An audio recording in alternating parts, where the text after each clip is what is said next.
नमस्कार प्यारे बच्चों, स्वागत है आप सभी का आपके अपने YouTube चैनल में। तो इस वीडियो में हम बात करने वाले हैं कि राजस्थान बोर्ड कक्षा 10वीं और जिन बच्चों को साइंस के अंदर सप्लीमेंट्री मिल चुकी है, अब उन बच्चों का जो एग्ज़ाम होगा सप्लीमेंट्री एग्ज़ाम 2020, अब उन बच्चों को साइंस में पास कैसे होना है। तो साइंस के लिए ये वीडियो है। और मैथ का जिन बच्चों ने मैथ का वीडियो नहीं देखा है सप्लीमेंट्री एग्ज़ाम का, तो वो वीडियो भी आप देख सकते हैं। उस वीडियो का लिंक आपको डिस्क्रिप्शन में मिल जाएगा। तो सबसे पहले साइंस का जो पार्ट होता है, साइंस की जो आपके 3 ब्रांच होती हैं, बायोलॉजी और एक है आपके केमिस्ट्री और एक है आपके फिजिक्स। ओके, तो बायोलॉजी की जो आपके जो चैप्टर हैं वो कितने चैप्टर हैं, 1 से लेकर 4 तक के चैप्टर है, यानी 1 का चैप्टर, 2 का चैप्टर, 3 का और 4 का। ये 4 जो चैप्टर हैं ये आपके किस में आते हैं, बायोलॉजी में आते हैं। और ये आपके टोटल कितने मार्क्स का है, 17 मार्क्स का है। उसके बाद अगर हम केमिस्ट्री की बात करें तो केमिस्ट्री के अंदर आपके 5वां पार्ट है, 6ठा पार्ट है और 7वां पार्ट है और 8वां पार्ट है। तो केमिस्ट्री के अंदर भी आपके टोटल कितने चैप्टर हैं, 4 चैप्टर हैं। और ये 4 चैप्टर कितने मार्क्स के हैं, टोटल 16 मार्क्स के हैं। उसके बाद में तीसरी जो ब्रांच है वो आपकी है फिजिक्स, यानी भौतिक विज्ञान। तो फिजिक्स के अंदर आपके कौन कौन से चैप्टर हैं, 9 का है, 10 का है और 11 का, यानी 9 का, 10 का और 11 का। ये तीनों लेसन भी आपके फिजिक्स के हैं और ये तीनों टोटल आपके कितने मार्क्स के हैं, 15 मार्क्स के, यानी 5-5 नंबर के तीनों चैप्टर हैं। ओके, उसके बाद में जो आपके 12 से लेकर 20 तक के जो चैप्टर हैं वो आपके टोटल कितने मार्क्स के हैं, 34 मार्क्स के हैं। तो 4 चीज़ें मैंने आपको यहाँ पर स्पष्ट कर दी है। अब आपको सप्लीमेंट्री एग्जाम का जो पेपर आता है वो आपके 80 मार्क्स का आता है, यानी 80 में से 20 है, सॉरी, जो टोटल पूर्णांक है वो कितने का है, 100 नंबर का है। और 80 नंबर का आपके पेपर आएगा पूरक परीक्षा का। तो उसमें जो 20 अंक है वो स्कूल से भेजे, जो अंक मेन एग्जाम में आपके भेजे गए थे वो भी इसमें शामिल होंगे। और आपको पास के लिए कितने नंबर चाहिए, 13 नंबर। अब 13 नंबर आप किसी भी ब्रांच से बना सकते हैं। अगर आप बायोलॉजी पढ़ेंगे ओनली फॉर, अगर आपको अच्छे मार्क्स बनाने हैं तो आपको अच्छी तैयारी करनी होगी। लेकिन अगर आपको पास ही होना है तो पास के लिए आप बायोलॉजी पढ़ लो, या अगर बायोलॉजी आपको हार्ड लगती है तो आप केमिस्ट्री के चैप्टर पढ़ लो। अगर केमिस्ट्री के जो चैप्टर हैं वो भी आपको हार्ड लगे तो आप फिजिक्स के चैप्टर पढ़ लो। अगर इन तीनों में से ही आपको ये लगे कि इनमें हम पास नहीं हो सकते तो उसके बाद में जो आपके 12 से लेकर जो 20 तक के जो चैप्टर हैं वो आप पढ़ लो अच्छे से, तो उसमें भी आप आराम से पास हो जाओगे और अच्छे मार्क्स भी बना लोगे, यानी ये 34 मार्क्स का है। उसके बाद में हम तीनों ब्रांच के, यानी बायोलॉजी के, फिजिक्स के और केमिस्ट्री के, तीनों के मैंने कुछ मोस्ट इंपॉर्टेंट क्वेश्चन बनाए हैं जो सप्लीमेंट्री एग्जाम 2020 में पूछे जा सकते हैं। तो उन क्वेश्चंस को आप अच्छे से तैयार कर लें एग्जाम से पहले। तो सबसे पहले हम बायोलॉजी के क्वेश्चन पढ़ेंगे, यानी चैप्टर नंबर 1 से लेकर जो 4 तक के जो चैप्टर हैं वो आपके बायोलॉजी के चैप्टर हैं। तो बायोलॉजी के जो चैप्टर हैं उन चैप्टर के जो मोस्ट इंपॉर्टेंट क्वेश्चन मैंने लिए हैं वो आपके सप्लीमेंट्री एग्जाम 2020 में पूछे जाएंगे। तो पहला क्वेश्चन आपके क्या है, और क्वेश्चन है वो आपके इंग्लिश और हिंदी दोनों में। तो पहला प्रश्न इसमें है, तंबाकू से होने वाली हानियां लिखिए, यानी तंबाकू से, टोबैको से कौन कौन सी हानियां होती है, उन हानियों को आपको लिखना है। ये क्वेश्चन भी आपके वेरी वेरी इंपॉर्टेंट क्वेश्चन है। ओके, तो ये क्वेश्चन आपको अच्छे से तैयार करना है। उसके बाद में जो सेकंड प्रश्न है ये काफ़ी बार एग्जाम में पूछा जा चुका है, जिसमें क्वेश्चन आपको क्या पूछा गया है कि तंत्रिका कोशिका का नामांकित चित्र बनाइए, यानी तंत्रिका कोशिका है उसका आपको नामांकित चित्र बनाना है।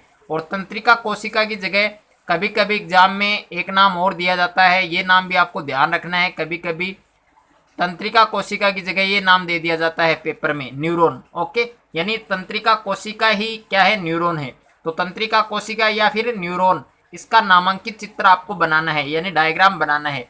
तो ये क्वेश्चन भी आपके मोस्ट इंपॉर्टेंट है। उसके बाद में तीसरा प्रश्न है, मेंडल की सफलता के कारण लिखिए, यानी मेंडल ने मटर के पौधे का चयन किया था तो उसमें भी उसको सफलता मिली थी। तो इस प्रकार मेंडल की जो सफलता है उसके आपको रीजन लिखने हैं, उसके कारण लिखने हैं। तो ये क्वेश्चन भी आपके मोस्ट इंपॉर्टेंट है, ये भी आपको तैयार करना है। उसके बाद में क्वेश्चन नंबर 4 है आपके पेराटोप और एपिटोप, इन दोनों की डेफिनेशन आपको आनी चाहिए। ये आपके प्रतिरक्षा तंत्र वाला जो चैप्टर है 4 का, उस चैप्टर के इंपॉर्टेंट क्वेश्चन है पैराटॉप और एपिटॉप, ये दोनों ही क्वेश्चन आपको आने चाहिए, ये भी आपके वेरी वेरी इंपॉर्टेंट है। अगर आपका मैथ, फिजिक्स, केमिस्ट्री और बायोलॉजी के किसी क्वेश्चन में डाउट है तो आपको उस क्वेश्चन का फोटो खींचकर उसको क्रॉप करके सेंड करना है। तुरंत वीडियो सॉल्यूशन के साथ आपको आपका आंसर मिल जाएगा।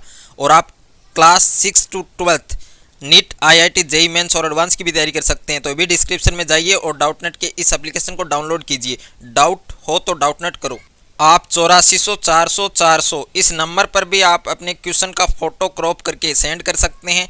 वहां पर भी आपको आपके क्वेश्चन का आंसर वीडियो सॉल्यूशन के साथ मिल जाएगा। अब ये आपके केमिस्ट्री के जो चैप्टर हैं, आपके 5 का चैप्टर है, 6 का चैप्टर है, 7 का चैप्टर है और 8 का, यानी 5 से लेकर 8 तक के जो चैप्टर हैं वो आपके केमिस्ट्री के हैं। अब केमिस्ट्री के भी कुछ इंपॉर्टेंट क्वेश्चन हैं। तो पहला आपके क्या है, एक नंबर पर पीएच स्केल, यानी पीएच स्केल की परिभाषा पूछी जा सकती है, या पीएच स्केल की खोज किसने की थी और पीएच स्केल का क्या सूत्र होता है।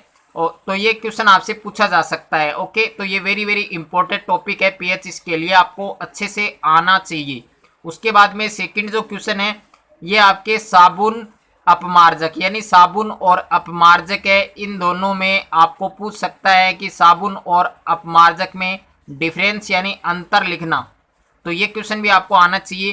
तीसरा प्रश्न क्या है, आपके रेडॉक्स रिएक्शन यानी रेडॉक्स अभिक्रिया, तो रेडॉक्स अभिक्रिया की परिभाषा और इसके 2 एग्जाम्पल भी आपको ध्यान रखने हैं। एग्जाम्पल यानी उदाहरण। तो सबसे पहले आपको रेडॉक्स अभिक्रिया की परिभाषा आनी चाहिए, उसके बाद उसकी कोई भी रासायनिक अभिक्रिया, कोई भी 2 एग्जाम्पल आपको आने चाहिए। 4 नंबर क्वेश्चन आपको क्या दिया गया है कि जो संकलन अभिक्रिया है, संकलन अभिक्रिया की परिभाषा और इसके कोई 2 एग्जाम्पल। संकलन अभिक्रिया की परिभाषा यानी इसकी डेफिनेशन और विद इसके एग्जाम्पल, तो ये दोनों आपको अच्छे से तैयार करने हैं। उसके बाद में 5वां प्रश्न आपको रिप्लेसमेंट रिएक्शन दिए, यानी प्रतिस्थापन अभिक्रिया, तो प्रतिस्थापन अभिक्रिया की परिभाषा और इसके 2 एग्जाम्पल, तो ये भी आपके मोस्ट इंपॉर्टेंट क्वेश्चन है।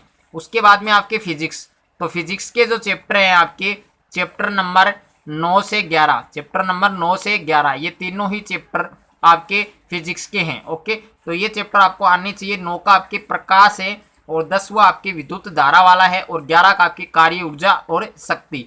तो इसमें पहला क्वेश्चन क्या लिया गया है फिजिक्स का, मेजर आई डिफेक्ट्स। ओके, यानी आंख के जो प्रमुख दोष हैं, निकट दृष्टि दोष, कौन कौन से दोष हैं, एक तो निकट दृष्टि दोष है, एक दूर दृष्टि या दीर्घ दृष्टि दोष है, और एक जरा दृष्टि, एक दृष्टि विनिमय, और एक है आपके वैषम्य दृष्टि, जो जरा दृष्टि है, और एक है दृष्टि वैषम्य। तो ये 4 दोष हैं और एक है मोतियाबिंद है।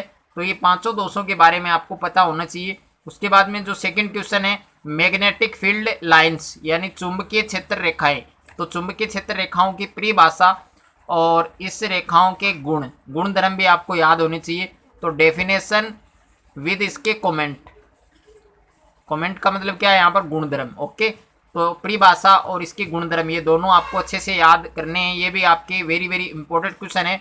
उसके बाद में तीसरा प्रश्न आपके काइनेटिक्स एंड, ये आपके गतिज और स्थितिज ऊर्जा, ये आपने पढ़ा होगा एग्जाम से पहले, मेन एग्जाम में भी पढ़ा होगा कि गतिज ऊर्जा और स्थितिज ऊर्जा इन दोनों की परिभाषा और इनके जो रासायनिक सूत्र है ये आपके एग्जाम में पूछे जा सकते हैं। इनके जो रासायनिक सूत्र है यानी गतिज ऊर्जा का जो सूत्र होता है वो क्या होता है आपके 1/2 mv²।